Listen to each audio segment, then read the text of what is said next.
Selamat sore pendengar Radio Gema Edukasi. Kami hadir kembali dalam program acara bimbingan belajar untuk siswa-siswi kelas 11. Bagaimana kabar kalian di hari ini?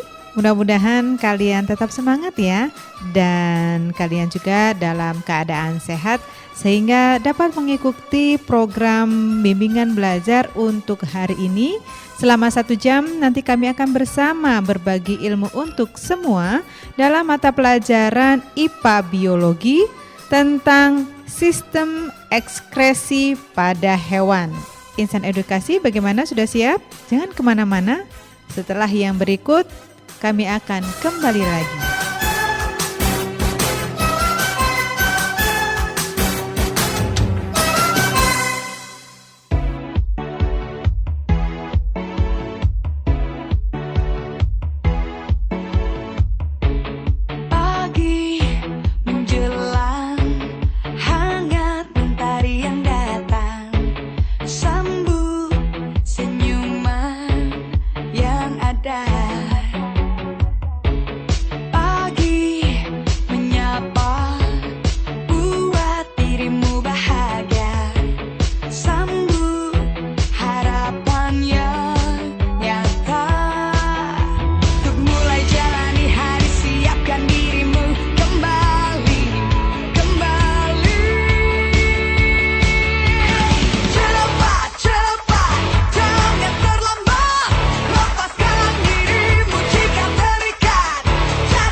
Pendengar edukasi dimanapun kalian berada, dengan mengikuti program siaran radio pendidikan ini, diharapkan kalian mampu atau dapat menyebutkan alat-alat ekskresi pada hewan. Dan di studio telah hadir Bapak Dr. Andes Kuswan. Beliau adalah guru IPA Biologi di SMA Negeri 7 Bandar Lampung. Baik Pak Kuswan, sudah siap kita untuk menjelaskan materi kita tentang sistem ekskresi pada hewan? Insya Allah siap, Bu Rahma. Oke, kita langsung saja Pak, silahkan. Baik, Assalamualaikum warahmatullahi wabarakatuh. Insan edukasi dimanapun berada yang berbahagia, mudah-mudahan segar kembali sehingga dapat mencermati pertemuan kita kali ini. Yang akan saya sampaikan adalah sistem ekskresi pada hewan. Makhluk hidup sesungguhnya mempunyai kemampuan untuk dapat mengeluarkan zat-zat sisa yang tidak bermanfaat atau bahkan bisa bersifat racun bila berada di dalam tubuh. Oleh karena itu zat-zat tersebut harus dikeluarkan melalui alat-alat ekskresi. Namun alat ekskresi ini pada hewan bermacam-macam tergantung kepada jenis hewannya. Sebagai contoh yang pertama adalah hewan bersel satu seperti pada protozoa. Pada protozoa ini alat ekskresinya sangat sederhana, yaitu menggunakan vakuola kontraktil. Jadi vakuola kontraktil pada protozoa ini berawal dari makanan yang dicerna, yang masuk ke dalam sel, dicerna secara enzimatis oleh vakuola makanan, kemudian zat-zat sisanya itu bisa dikeluarkan sehingga vakuola makanan setelah mencerna makanan secara enzimatis ada zat-zat sisa yang tidak bisa dimanfaatkan sehingga harus dibuang. Maka peranan vakuola makanan berubah fungsinya menjadi vakuola kontraktil. Dengan berkontraksi, vakuola tersebut dapat mengeluarkan zat-zat sisa. Sehingga ini juga membantu proses keseimbangan tekanan osmosis di dalam sel dengan di luar sel. Nah, sebagai contoh protozoa adalah Paramecium, kemudian Amoeba proteus, kemudian Arcella, Diplugia dan sebagainya. Nah, itu alat ekskresi atau cara ekskresi pada hewan bersel satu. Kemudian sistem ekskresi pada cacing pipih atau pada kelompok Platyhelminthes yang sering kita jumpai adalah cacing planaria yang hidup di air tawar, di sungai, di kolam. Nah, cacing ini pengeluaran zat sisanya dilakukan melalui sel api atau flem cell. Flem cell ini memiliki rambut getar atau silia. Silia tiap sel api bergetar seperti gerakan api pada lilin, sehingga disebut juga sel api. Gerakan-gerakan silia akan mendorong zat sisa metabolisme melalui nepridiopor menuju pembuluh ekskretori yang bermuara di permukaan tubuh cacing pipih sehingga akan keluar dari alat ekskresi tersebut. Jadi di seluruh permukaan tubuh cacing pipih itu banyak nepridiopor, banyak lubang-lubang pengeluaran yang mengeluarkan zat-zat sisa metabolisme. Jadi dari flem cell, dari gerakan-gerakan silia akan mendorong zat-zat sisa menuju saluran-saluran, kemudian akan keluar ke lubang pengeluaran yang disebut dengan nepridiopor. Selanjutnya adalah pengeluaran pada cacing tanah. Nah, ini cacing tanah ini banyak di dalam tanah yang peranannya sangat membantu kesuburan tanah. Nah, pada cacing tanah ini lebih sempurna lagi dari cacing pipih karena strukturnya sudah lebih sempurna, lebih kompleks daripada alat ekskresi pada cacing pipih seperti pada planaria. Nah, alat ekskresi pada cacing tanah berupa ginjal sederhana yang disebut dengan nepridia. Jadi alat ekskresi pada cacing tanah itu disebut nepridia atau ginjal sederhana. Nepridia terdapat di setiap segmen tubuhnya. Nah, di dalam nepridia terkandung zat-zat sisa metabolisme maupun nutrien. Jadi ini tercampur ini antara nutrien dengan zat sisa metabolisme. Namun zat sisa metabolisme dan nutrien itu akan disaring oleh neprostom Ya, neprostom itu merupakan saluran ya dari kelanjutan alat ekresi. Neprostom itu berbentuk corong yang dilengkapi dengan silia di sekitar mulut corongnya. Dari neprostom, hasil saringan akan diangkut menuju tubulus pengumpul, tubulus kolektivus. Kemudian melalui tubulus sederhana yang diselaputi oleh kapiler-kapiler darah. Jadi tubulus tersebut di dindingnya diselaputi oleh kapiler-kapiler darah. Di sepanjang tubulus sederhana terjadi reabsorpsi, terjadi penyerapan kembali bahan-bahan yang penting, bahan-bahan yang masih diperlukan oleh tubuh seperti garam-garam dan nutrien-nutrien yang terlarut di dalamnya. Sedangkan air dan zat-zat sisa buangan itu akan dikumpulkan di tubulus pengumpul, kemudian akan dikeluarkan melalui lubang ekskretori yang disebut dengan nepridiopor. Jadi lubang pengeluaran akhir dari nepridia itu disebut nepridiopor. Ya, jadi yang berfungsi mengeluarkan zat-zat sisa metabolisme dan air yang keluar dari seluruh permukaan tubuh cacing tanah.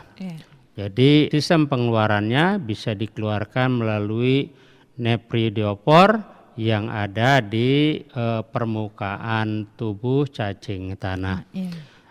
Itu ekresi pada cacing tanah. Selanjutnya sistem ekresi pada serangga atau pada kelompok insekta.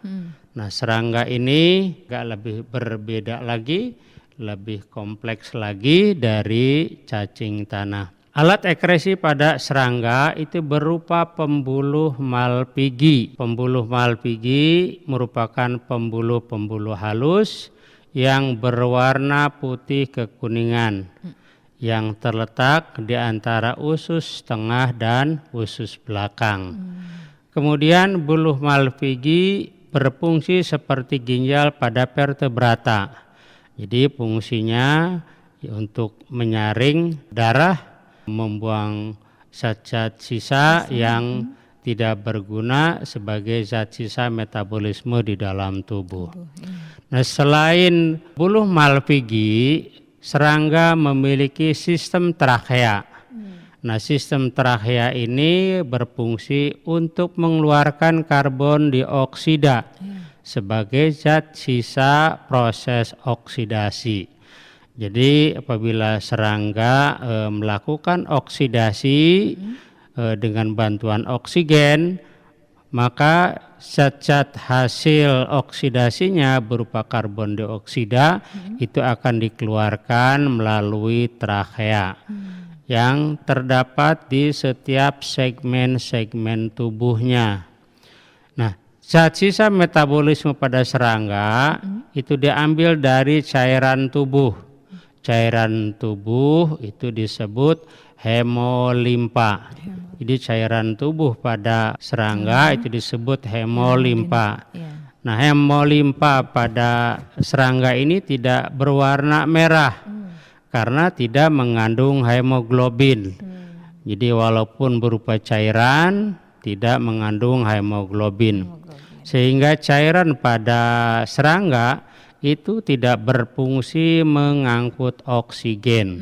Jadi oksigennya diambil langsung melalui trachea ya, yang langsung diserap oleh jaringan tubuhnya.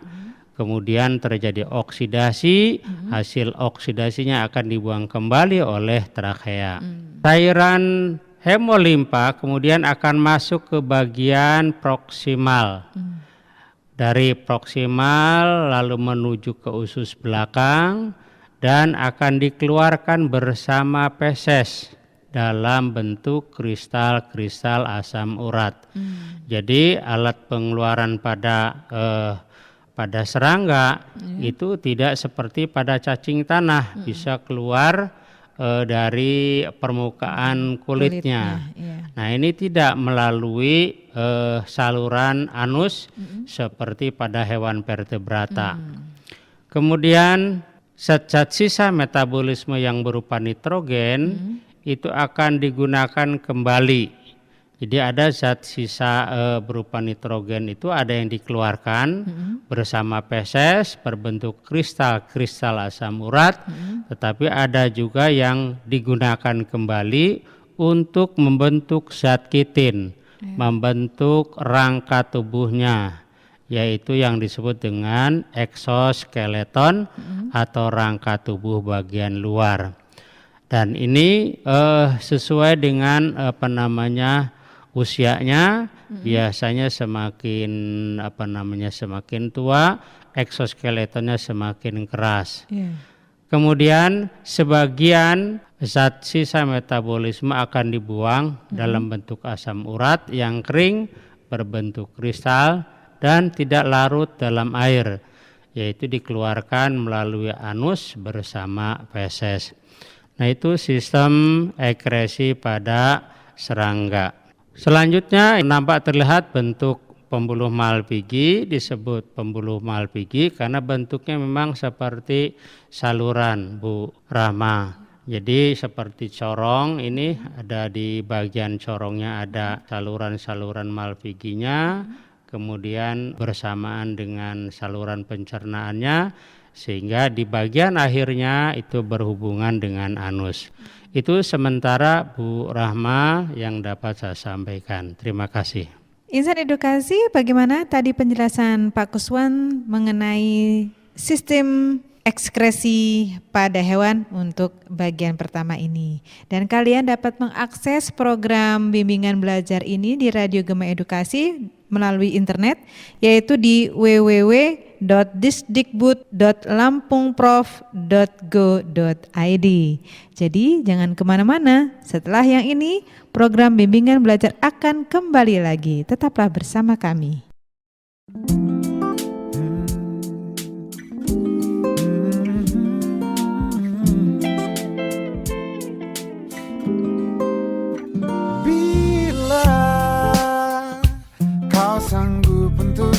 Lupakan dia,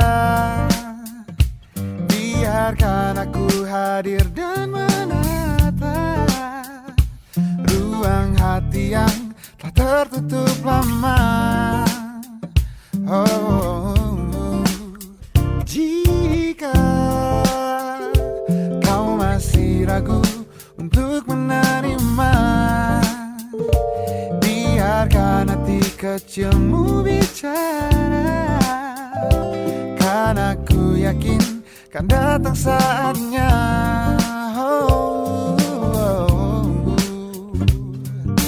Kau jadi bagian hidupku, kau jadi bagian hidupku. Takkan pernah berhenti untuk selalu percaya, walau harus menunggu 1000 tahun.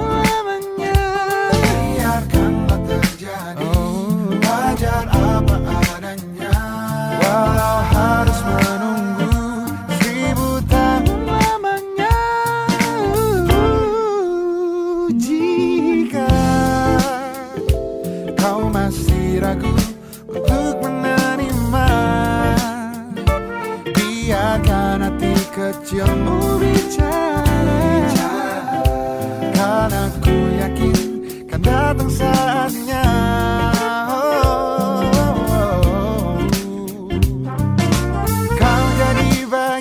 Hidupku, kau jadi bagian hidupku. Untuk selalu percaya, walau harus menunggu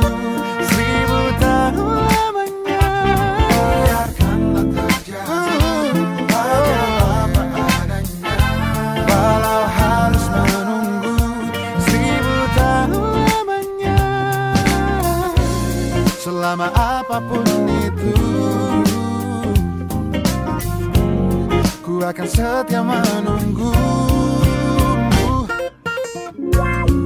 Na na na na na na. Oh, na na na na na na na.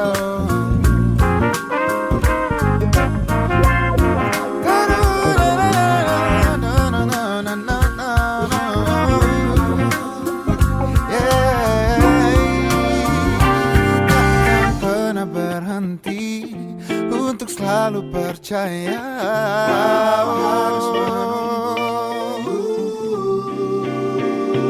takkan pernah berhenti untuk selalu percaya, walau harus menunggu 1000 tahun lamanya. Biarkanlah terjadi, wajar apa adanya, walau harus menunggu 1000 tahun lamanya.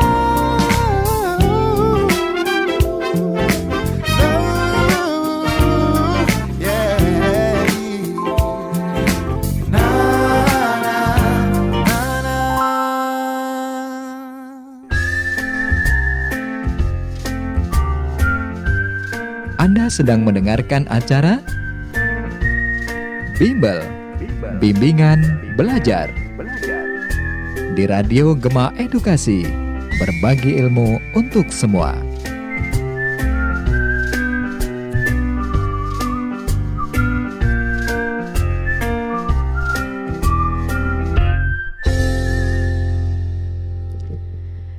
Kembali lagi di Radio Gema Edukasi, berbagi ilmu untuk semua dalam program acara bimbingan belajar untuk siswa-siswi kelas 11. Bagaimana pendengar Radio Gema Edukasi? Sudah siap kembali untuk mendengarkan program ini? Masih tentang IPA Biologi dan materinya adalah sistem ekskresi pada hewan. Akan kita lanjutkan. Dan Pak Kuswan, silakan untuk melanjutkan, Pak Kuswan. Baik, terima kasih Bu Rahma. Insan Edukasi, mari kita lanjutkan materi tentang sistem ekskresi pada hewan. Tadi sudah disampaikan sistem ekskresi pada hewan protozoa, pada cacing pipih, pada cacing tanah, dan pada serangga atau insekta. Nah, selanjutnya akan saya sampaikan sistem ekskresi pada Pisces atau pada ikan.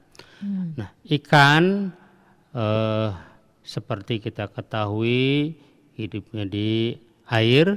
Ada yang di air tawar, ada yang di air laut. Nah, sehingga kalau kita merasakan juga rasanya akan berbeda daging ikan yang hidup di air laut dengan daging ikan yang hidup di air tawar. Nah, ikan memiliki sepasang ginjal, jadi alat ekskresinya sudah lebih lengkap, kompleks. Memiliki sepanjang ginjal sederhana, sehingga pada Pisces, pada ikan, ginjal sederhananya disebut mesonefros. Nah, mesonefros setelah dewasa akan berkembang menjadi ginjal opistonefros. Nah, tubulus ginjal atau saluran ginjal pada ikan akan mengalami modifikasi menjadi saluran yang berperan dalam transport spermatozoa atau ductus efferent, kemudian akan mengarah ke kloaka. Jadi mengalami perubahan fungsi sehingga terkadang berfungsi sebagai alat ekskresi zat-zat sisa metabolisme, tetapi setelah dewasa juga dapat berfungsi untuk menyalurkan spermatozoanya. Kemudian akan dikeluarkan ke arah kloaka. Nah, apa itu kloaka? Kloaka itu pertemuan alat pengeluaran hasil zat sisa pencernaan dengan zat sisa hasil ekskresi. Jadi bisa sekaligus dikeluarkan zat sisa pencernaan seperti feses, juga dapat dikeluarkan zat sisa metabolisme. Nah, seperti pada kelompok vertebrata itu beberapa seperti pada amfibi, pada reptil, pada apes itu memiliki kloaka, sehingga pengeluaran feses dan pengeluaran zat sisa metabolismenya itu dikeluarkan melalui lubang yang sama. Jadi tidak memiliki dua lubang yang seperti pada hewan mamalia. Jadi kalau pada mamalia itu memiliki alat pengeluaran ada dua, ada alat pengeluaran urin, ada alat pengeluaran feses. Ikan memiliki bentuk ginjal yang berbeda. Nah, ini menyesuaikan dengan habitatnya. Sehingga antara ikan yang hidup di air tawar dengan ikan yang hidup di air laut juga memiliki cara adaptasi yang berbeda-beda di dalam mengekskresikan zat-zat sisa metabolismenya. Ikan air tawar itu senantiasa menjaga jaringan tubuhnya bersifat hipertonik. Artinya sel-sel tubuh ikan itu memiliki konsentrasi kadar garam yang lebih tinggi dari konsentrasi air yang ada di sekitarnya. Nah, ini selalu demikian pada ikan air tawar, sehingga kalau kita rasakan daging ikan air tawar itu lebih gurih, lebih manis daripada ikan air laut karena memang kadar garam di dalam sel ikan air tawar itu secara alami itu lebih tinggi dari air tawar. Nah, sebaliknya kalau pada ikan yang hidup di air laut itu memiliki kadar garam yang lebih rendah. Jadi ikan air laut selalu menjaga agar kadar garam di dalam tubuhnya itu lebih rendah dari air laut sebagai habitatnya. Nah, untuk mencegah hal tersebut, pada ikan air tawar agar selnya selalu bersifat hipertonik itu melakukan sedikit minum air. Jadi air yang dikonsumsinya sedikit.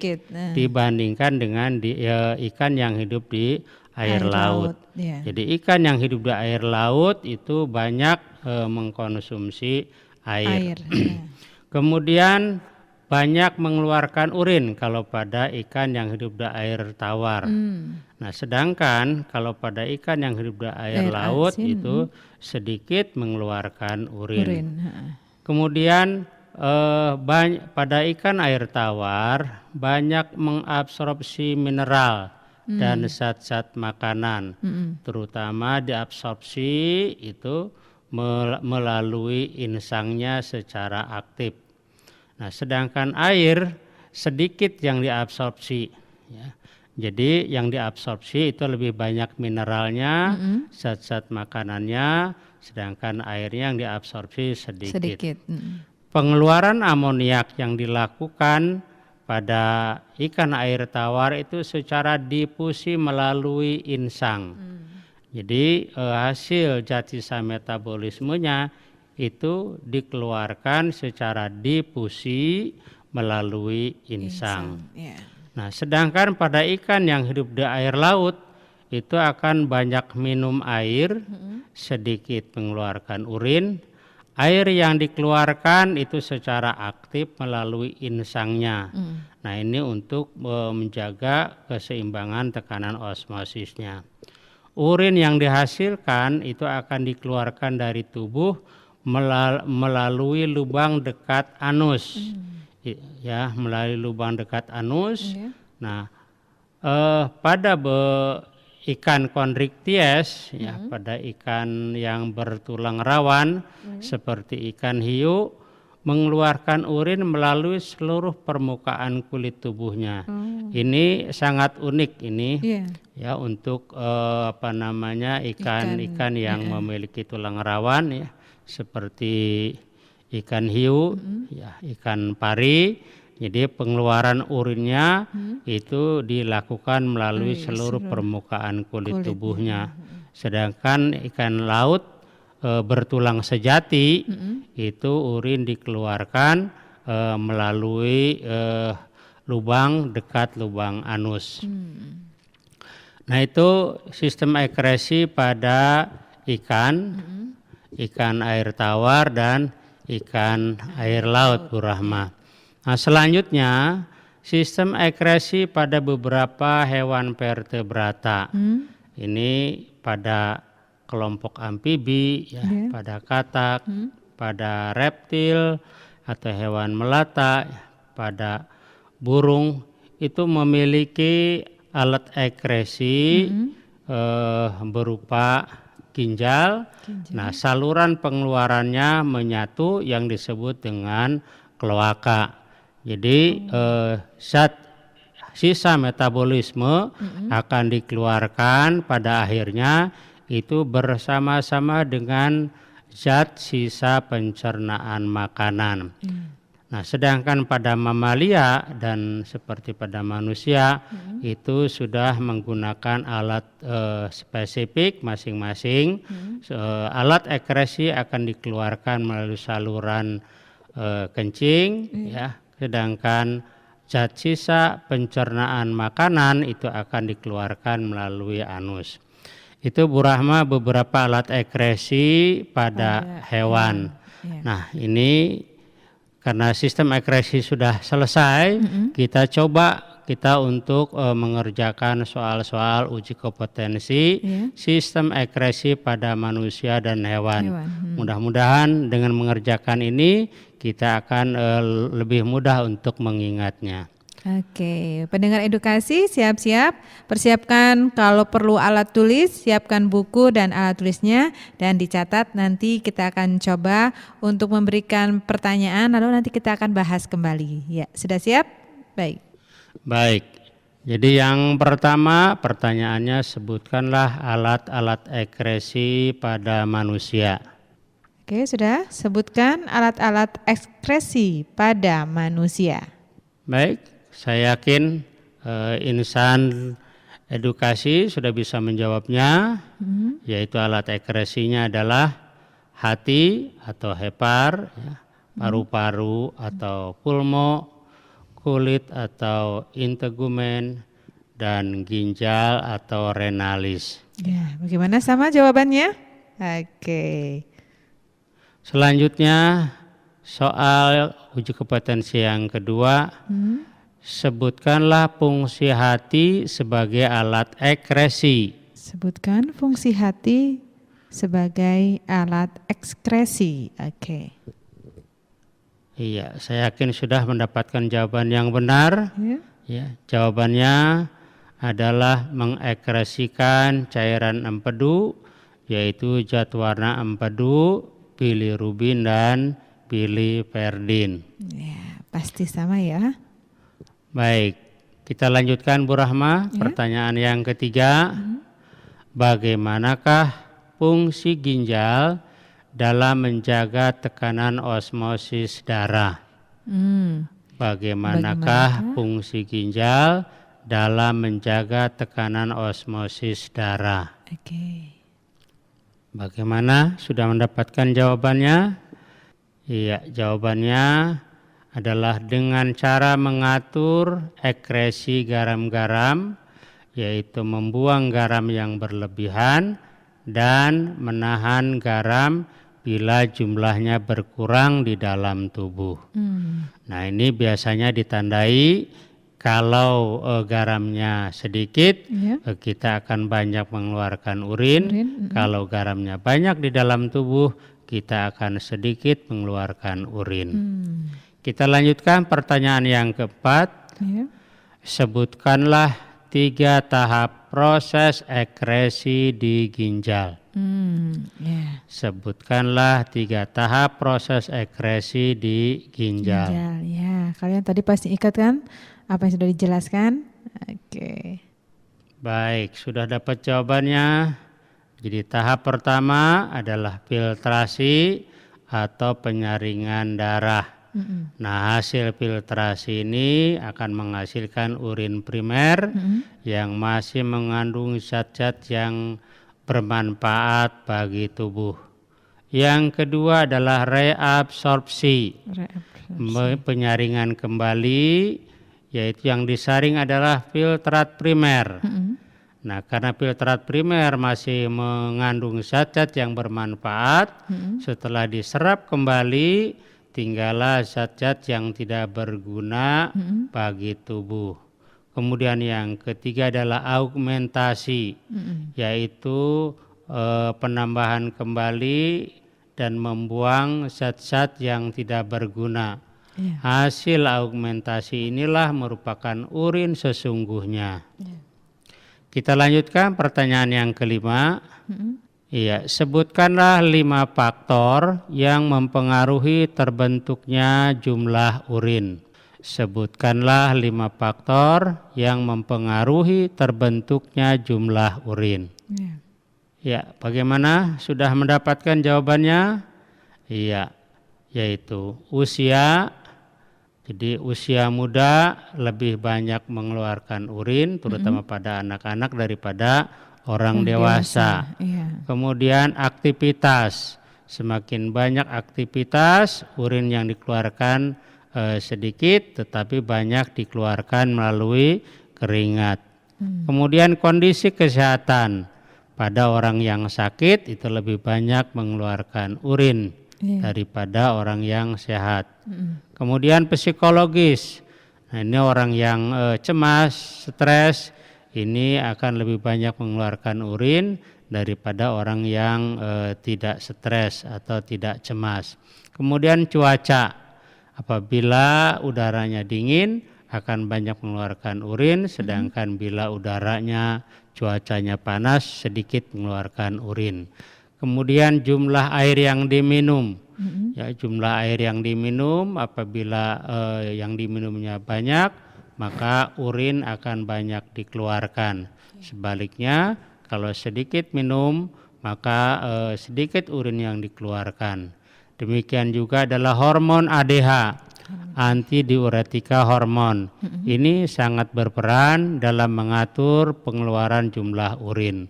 Apabila tubuh kita kekurangan hormon ADH, maka kita akan banyak mengeluarkan urin, dan ini yang disebut dengan BSR atau diabetes insipidus. Itu sementara Bu Rahma, mudah-mudahan dengan soal-soal kompetensi ini bisa dapat melatih dan mudah mengingatnya. Terima kasih Bu Rahma. Baik, bagaimana pendengar Radio Gema Edukasi? Menarik bukan mempelajari IPA biologi ini? Dan kita akan rehat dulu sejenak. Setelah nada berikut, kita akan kembali lagi di acara bimbingan belajar untuk siswa-siswi kelas 11.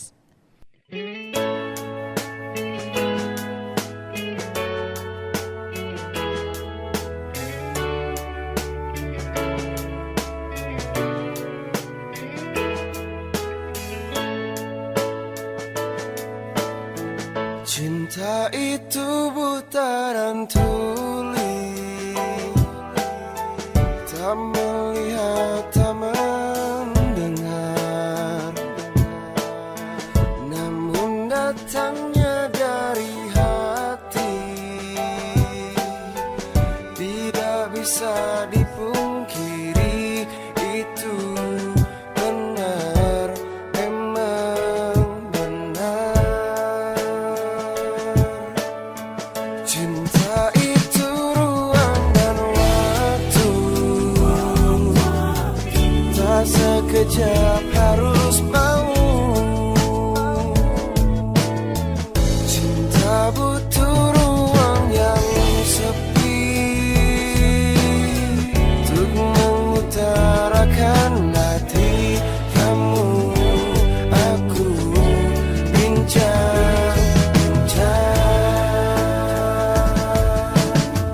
mau bilang cinta tapi takut salah.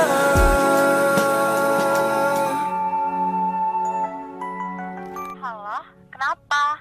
Mau bilang apa sih? Bilang aja, nggak apa-apa kok. Bilang tidak ya, bilang tidak ya. Mau bilang sayang tapi bukan pacar. Tembak tidak ya, tembak tidak ya, tembak tidak ya.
Anda masih bersama Radio Gema Edukasi, berbagi ilmu untuk semua.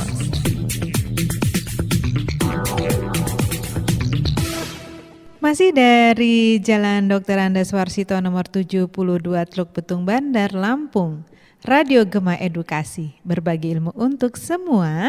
Bagaimana kalian? Masih tetap semangat ya untuk mengikuti program bimbingan belajar ini, dan terima kasih juga untuk kalian yang setia mendengarkan acara bimbingan belajar untuk hari ini. Namun tak terasa hampir 1 jam kebersamaan kita, dan saatnya Pak Kuswan untuk memberikan kesimpulan materi kita sore hari ini. Silakan Pak Kuswan. Baik, terima kasih Bu Rahma dan insan edukasi dimanapun berada.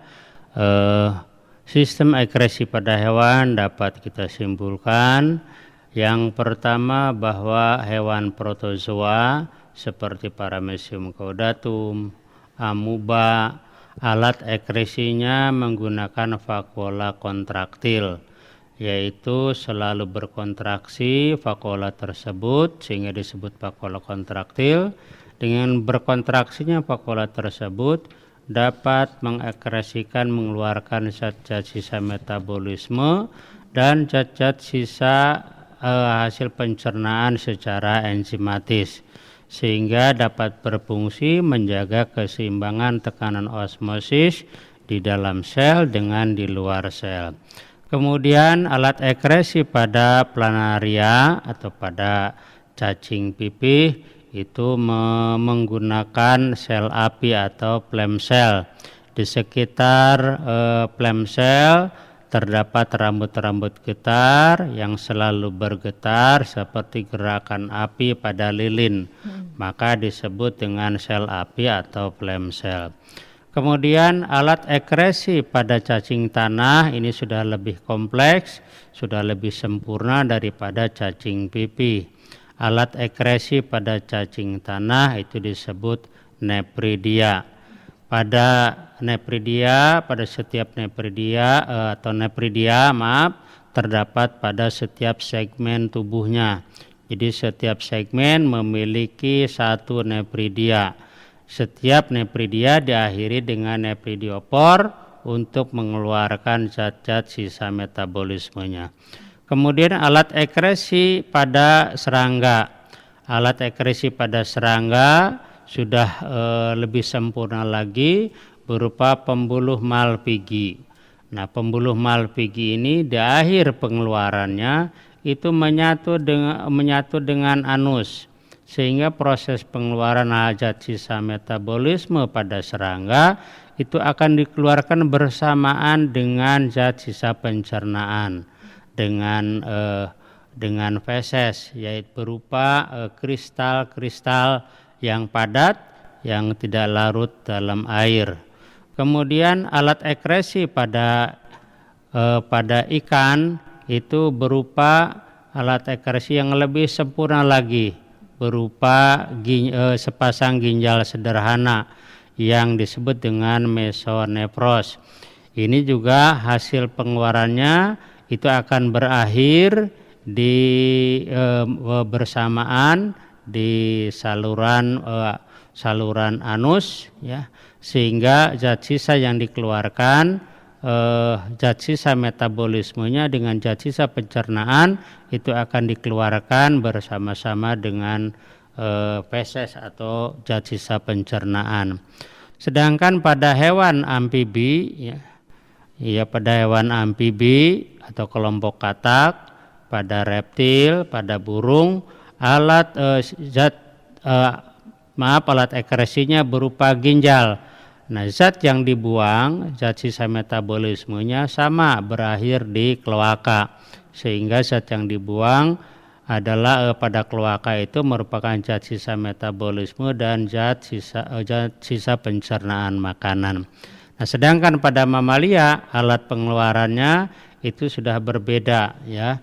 Jadi kalau pengeluaran zat sisa metabolisme akan dikeluarkan melalui saluran kencing, sedangkan zat sisa pencernaan akan dikeluarkan melalui anus sebagai alat pencernaan. Itu kesimpulan yang dapat saya sampaikan, Bu Rahma. Terima kasih. Terima kasih Pak Kuswan telah hadir dan berbagi ilmu untuk kita semua, dan ini juga akan bermanfaat untuk siswa-siswi kelas 11. Dan di lain kesempatan nanti kita dapat berjumpa kembali. Demikianlah pendengar Radio Gema Edukasi, sudah saatnya saya Rahma dan juga Bapak Dr. Andes Kuswan, beliau adalah guru IPA Biologi di SMA Negeri 7 Bandar Lampung, akan pamit undur diri dari acara bimbingan belajar ini. Terima kasih atas perhatian dan kebersamaannya. Besok kita akan jumpa lagi di waktu yang sama dengan materi yang berbeda.